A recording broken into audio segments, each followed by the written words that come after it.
we have a serious shortage of undergraduation seats and a post-graduation seats. Let's look at, that is the reason why all the corruption happens, all the scandals in medical education, why it happens? Because there are very few seats. If 10 lakh people apply, if there are only 60,000 seats, naturally there will be a lot of money changing hands. Now, first thing is how a medical college is built. It costs 400 crore rupees to build a medical college.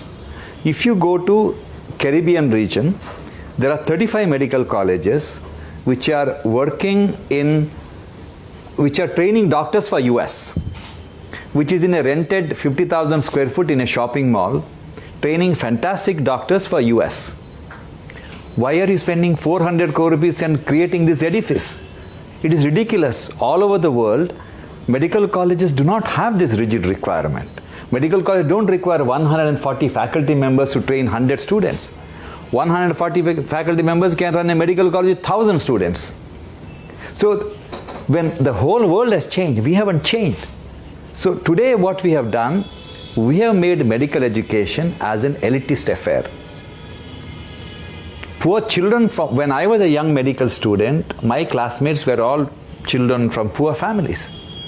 Today, children from poor families are not dreaming of becoming doctors. This will have a tremendous consequences. Outstanding doctors across the world with magic in their finger, most of them come from deprived background. Because these are the kids with the fire in the belly to work for 24 hours to change the rules of the game. If children from rich families become doctors, they opt for radiology, dermatology and other specialties where they can go home at 5 o'clock.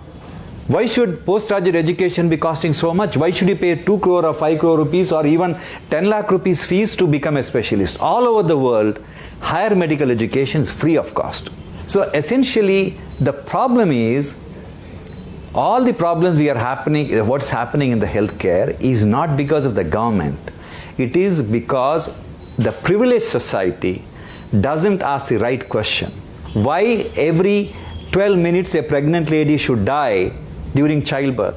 Why 3 lakh children die the day they are born? Why 1.2 million children die before celebrating the first birthday? It is unacceptable. Why? Because we are not asking the right questions. Statistically, if these pregnant ladies had a very good antenatal checkup, 14 to 15% of them need cesarean section.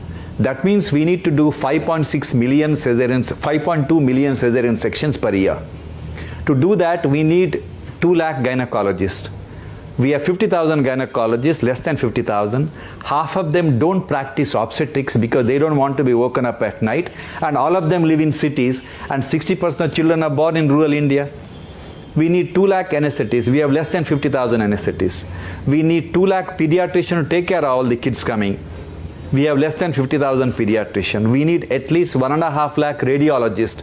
We have less than 10,500 radiologists. Then how do you expect the maternal mortality to come down? It has nothing to do with money. This country doesn't require additional budgetary allocation. This country requires liberating medical, nursing and paramedical education. That's all.